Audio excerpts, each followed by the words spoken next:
누가복음 2장 8절에서 14절까지의 말씀입니다. 신약성경 88면에 있습니다.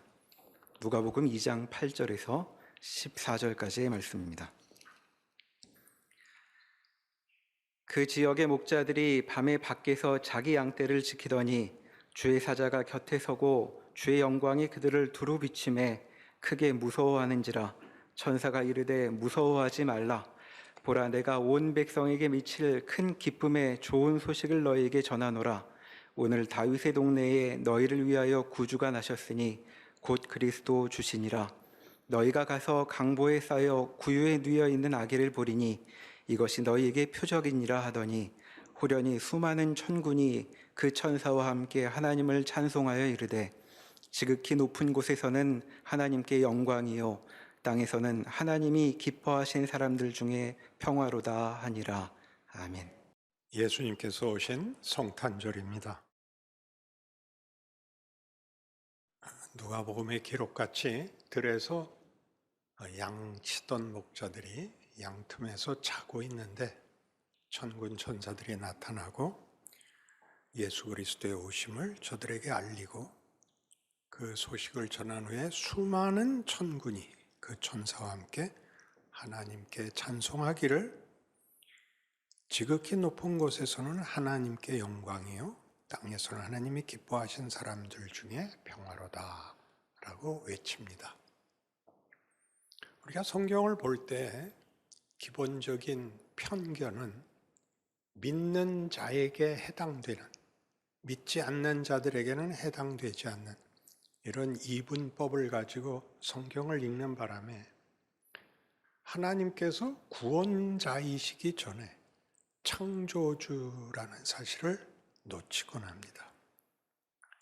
하나님은 이 창조세계 전체에 대하여 말하자면 우리가 잘 아는 요한복음 3장 16절만 해도 하나님이 세상을 이처럼 사랑하사입니다. 믿는 자들을 사랑하사가 아니고 아무 조건도 전제도 없이 하나님은 구원을 선포하시고 하나님의 하나님 되심을 그 아들을 보내심으로 영광으로 삼고 있습니다. 예수의 오심에 대한, 즉 우리가 보통 표현하는 성육신의 의미가 뭐냐 하면 우리는 하나님이 우리를 구원하기 위하여 스스로 죄인의 몸을 입으시고 고난을 당하시고 죽기까지 치열하게 진심을 동원했다 이렇게 생각하고만 있는데 그건 좀 부족합니다. 하나님은 역사와 세계를 향하여 하나님의 하나님 되심을 한 번도 포기한 적이 없으며 그 성실하심과 그 지혜와 권능을 아무것도 방해할 수가 없습니다. 이것을 아는 것과 모르는 것은 굉장히 큰 것이죠. 알고 모르는 것을 알아야 하나님이 이 혜택을 주고 모르면 안 준다. 이렇게 나누어서 말하자면 가난하게 신자된 것을 자랑하지 마시고 아는 자의 부요함, 아는 자의 자랑이 무엇인가로 나와야 되는데 그 부분이 넌 모르지 에만 있지 나는 하나님이 누구신지 우리에게 무엇을 목적하시는지 어떻게 현실에 개입하시는지를 알고 있어. 그래서 힘을 내는, 우리 말하는 식으로 믿음이 힘을 내는 그 부분이 실천적으로 부족합니다. 예수님은 왜 오시느냐 하면 우리 모두의 형편에 찾아오기로 합니다. 우리가 하나님을 버리고 떠난 자리에, 도망간 자리에 하나님이 찾아오시는 것입니다. 예수님의 생애에서 특별히 십자가 순환에서 보는 바와 같이 우리들의 배신, 우리들의 조롱, 우리들의 살의 이 모든 자리에 오십니다. 성육신이란 그런 것입니다. 하나님이 하늘에서 구원을 선포하고 운명을 선포하고 그러고 마는 것이 아니라 하나님이 찾아 들어왔다. 어느 자리까지나 하나님이 함께 하신다. 임마누엘, 그대로 말입니다. 그래서 이 문제에 대하여 성경이 제일 크게 반론을 먼저 제기합니다. 사탄이 예수님께 와서 시험을 하죠. 시장하실 텐데 이 돌들로 떡을 만드시죠. 그러자 예수님이 답하십니다. 인류에게 필요한 것은 먹고 마시는 것이 아니다. 하나님의 뜻이 최우선적인 것이고 전부다. 그래요? 그렇다면 하나님이 편을 든다는 걸 한번 증명해 보시지요? 여기서 성전에서 뛰어내리십시오. 하나님이 천사들을 보내어 받아주실 것입니다. 너 하나님을 그렇게 초월로 밀어버리지 마라. 현실과 실제의 자리를 비울 수 없다. 세 번째 시험을 합니다. 내게 절해라. 온 세상을 주겠다. 이 세상은 네가 다스리고 지금 있지만 하나님의 뜻은 이 세상을 버려두고 분리되어 있지 않다. 하나님이 이 땅을 다스리고 있는데 네가 잠깐 사망이 왕노릇하는, 죄가 만연한 세상에서 왕노릇하고 있는데 그것이 궁극적 권위나 자리가 아니다 라고 꾸짖어 보내십니다. 그러니까 예수님은 돌로 떡을 만들어 주시는 것을 위해서 온 것도 아니요, 성전에서 뛰어내려도 괜찮은 것을 보여주러 온 것도 아니요, 세상 질서에 항복해서 사는 것이 하나님의 목적도, 또한 그 일에 대하여 하나님이 외면하고 있는 것도, 방관하고 있는 것도 아니라고 선언하는 셈이죠.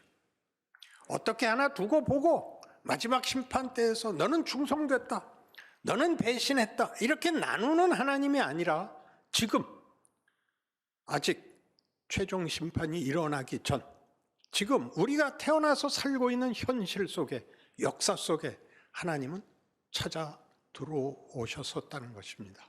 지금도 함께 하십니다. 그러니 성경이 하고 싶은 얘기는 뭐냐면, 내가 지금 절망하고 있느냐? 어떻게 하면 이 절망을 벗어날까 이전에 내 절망에 주께서 함께하고 계신다. 네 비참함과 네 자책과 네 원망에 하나님이 너를 홀로 두지 않고 있단다. 내가 지금 정답을 얘기하느냐 못하느냐의 문제가 아니라 너는 언제나 혼자일 수 없다. 내 이름이 임마누엘이란다. 이렇게 얘기하는 것이 성육신인 것입니다. 여러분이 어려울 때마다 꺼내놓는 해결책이 뭐죠? 회개하고 잘하겠다고 약속하고 다시는 안 그러겠다고 그러면 용서를 받는 일의 반복 정도가 아니라 우리 다 잘못합니다. 그 현장에 들어오십니다. 함께 하십니다. 쉽게 우리가 묻고 싶은 건 뭐죠? 이 돌로 떡을 만드는 거고 성전에서 뛰어내릴 때 받아주는 거고 절하면 하나님이 모든 것을 만사형통하게 해주는 것, 거기를 벗어나라 그러죠. 왜 그럴까요? 많이 인용했던 히브리서 5장 8절 같이 그가 아들이시면서도 받으신 고난으로 순종함을 배워서 온전하게 되셨다. 고난이 일을 한다. 쉬운 충성, 쉬운 정답이 전부가 아니다. 우리 인생은 정답의 연장선상에 있지 않다. 고난이 일을 한다. 못난 것이 우리를 뒤집는다. 그건 우리 현실에서 다 경험하는 것입니다. 예수님은 우리가 갈 수 있는 최악의 자리까지도 함께 하십니다. 어디죠? 사망입니다. 무덤에 장사됩니다. 그리하여 그 무덤을, 그 죽음을 뒤집으십니다. 우리가 하는 최악의 경우가 뭡니까? 나는 더 이상 하나님을 믿을 수가 없습니다. 기대할 수 없습니다. 어떻게 인생을 이따위로 내버려 두십니까? 이 자리에 오십니다. 죽어버린 자리까지 오십니다. 거기서 뒤집으십니다. 그게 성경이 약속하는 성육신입니다. 우리를 위하여 십자가를 지셔서 흑 죽여버려야 돼요. 신파잖아요, 신파. 감동하라고. 그렇게 할 거면 뭐 때문에 내려와요? 하늘에다가 파노라마를 펼치고 얘들아 말 잘 들어라. 꼼짝 못했을 거 아니에요. 성전에서 뛰어내려라. 받아주실 것이다. 우리가 매일 하는 하나님 앞에 던지는 시험 아닌가요? 원망 아닌가요? 우리에게 생명을 주시고 영혼을 주시고 하나님을 알게 하신 하나님이 어떻게 하나 두고 보는 하나님이 아니라 우리의 결정, 우리의 현실, 우리의 연약함, 배신, 부끄러움 속에 함께 하신다는 건 얼마나 놀라운 일인가요? 인생을 다시 보셔야 됩니다. 만사형통하지 않습니다. 울어야 합니다. 인생에서 울 줄 모르고 울 일이 없는 사람은 위대해질 수 없습니다. 안 그렇습니까? 안 그렇습니까? 우리가 신앙을 얼마나 쉬운 공식으로 대입하는가 보십시오. 성가대원이 다 모여서 함께 울며 기도하면 그냥 연습 없이 멋있는 찬송이 나온다. 그렇게는 아무도 안 믿습니다. 그런데 우리는 우리의 인생이 성육신에 붙잡혀 있다는 사실을 믿지 않습니다. 여러분의 지금 실력은 여러분 스스로에게도 만족스럽지 않고 여러분의 기대와도 다를 것입니다. 하나님, 이렇게 간절히 구하는데 왜 답을 안 하십니까? 그게 여러분들의 통탄할 외침 아닙니까? 난 너와 함께 있다.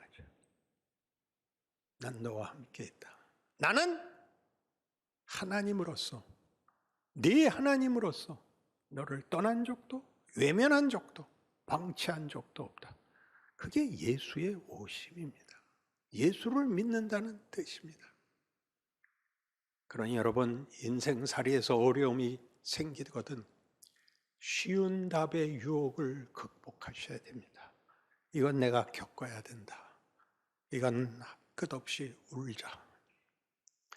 그리고 더 나아지자. 하나님이 죽음까지도 뒤집으실 수 있다는데 힘을 내자. 이래서 여러분 스스로가 예수 그리스도께서 아버지의 뜻을 따라 이 땅에 오셔서 그 기도, 아버지여 할만하시거든 이 잔을 내게서 비켜주옵소서가 터져나오고 나의 하나님 어찌하여 나를 버리시나이까의 외침 속에서도 도망가지 않으시고 그 길을 걸어 우리에게 증명한 하나님은 우리의 아버지시다 라는 신분과 운명을 가지고 살아내셔야 하는 것입니다. 이 일은 마태복음 16장에서 베드로에 의해서도 금방 반발을 샀던 것입니다. 너는 베드로라. 내가 이 반석 위에 교회를 세우리니 음부의 권세가 너를 이기지 못하리라. 너희가 땅에서 무엇이든지 매면 하늘에서도 매이고 땅에서 풀면 하늘에서도 풀리리라 하시고 내가 죽어야 한다. 베드로가 펄쩍 뛰었죠. 주여 그리 마옵소서. 뭐라 그랬어요? 사탄아 물러가라. 너는 나를 넘어지게 하는 자로다. 내가 하나님의 뜻은 생각지 않고 도리어 사람의 일을 생각하는도다 하시고 아무든지 나를 따르려거든 자기를 부인하고 자기의 십자가를 지고 나를 쫓을 것이니라. 뭘 부인하는 거죠? 뭘 부인하는 거죠? 자기 기대, 자기 욕심. 욕심이라는 걸 도덕적으로 생각하지 마시고 우리의 단순한 정답을 넘어오셔야 됩니다. 십자가는 뭐죠? 현실입니다. 예수께서 육체를 입고 시간과 공간 속에 들어와 사람들의 배신과 적대와 조롱을 당하신 것 같은 인생을 사셔야 됩니다. 왜요? 왜 그리 하십니까? 이게 보석을 만드는 방법이란다. 이게 금을 완벽하게 순도를 높이는 방법이란다. 이것이 하나님의 방법이란다 라고 얘기하십니다. 여러분, 이 사실을 알지 못하면 신앙생활을 할 수가 없습니다. 번듯한 얘기, 보란듯한 증거를 사람들에게 내보여서 여러분의 인생이 고민 없고 울 일 없는 인생이 되는 것 외에 바랄 게 없죠. 하나님이 뭘 하려고 하시는지에 대한 생각은 없고, 그 아들을 보내셨다라는 이 엄청난, 있을 수 없는, 인간의 손에 신이 죽어야 한다는 이 일을 어떻게 이해해야 하는가, 왜 그러셨는가까지 쫓아 들어오는 신앙적 이해가 없으면 우리는 모두 그저 말을 안 하고 있는 체념한 사람에 불과합니다. 예수님께서 이렇게 우리를 격려하십니다. 아버지가 내 안에, 내가 아버지 안에 있는 것 같이. 우리입니다, 우리. 저들도 다 하나가 되어 우리 안에 있게 하사 아버지께서 나를 사랑하신 것과 저들을 사랑하신 것, 그리고 나를 보낸 것을 믿게 하옵소서. 그 아들을 인간으로 보냄으로써 인간 모두를 그 아들을 사랑한 것 같이 우리를 사랑했다는 걸 증언하고 있습니다. 그게 무슨 말입니까? 하나님은 우리와의 관계를 법으로도 도덕으로도 능력으로도 기준 삼지 않습니다.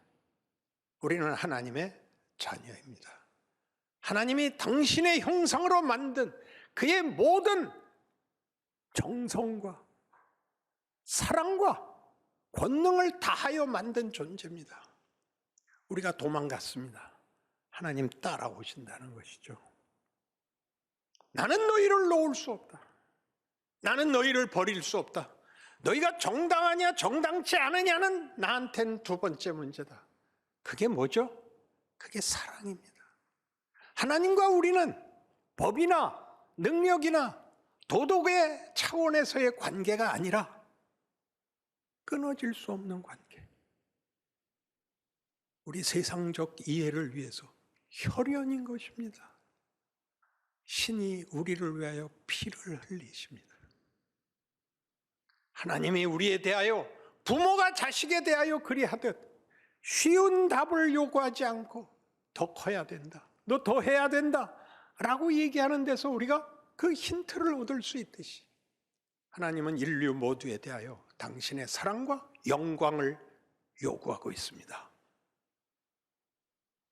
자식이 칭찬받는 것이 부모의 자랑이듯이 하나님은 인류 모두를 향한 그의 창조와 구원과 사랑을 우리의 입술과 우리의 만족으로 증언케 하사 하나님은 비로소 영광을 증명하시겠다고 합니다. 오늘 성탄절입니다. 오늘 하루 선물 서로 나누고 끝나는 것이 아닙니다. 우리 인생 전체 소외된 것 같고 아무것도 아닌 것 같고 나만 억울한 것 같은 그 모든 자리에 하나님은 결단코 외면하시거나 떨어져 있지 않습니다. 그것이 예수님의 오심입니다. 여러분 모두의 삶이 오늘 이후에 하나님의 자녀라는 이름으로 사는 진정성과 만족감 속에 더 많은 찬송과 기쁨이 있기를 바랍니다. 기도하십시다. 하나님 아버지, 하나님은 도망간 우리를 사망의 자리까지 쫓아오셨습니다.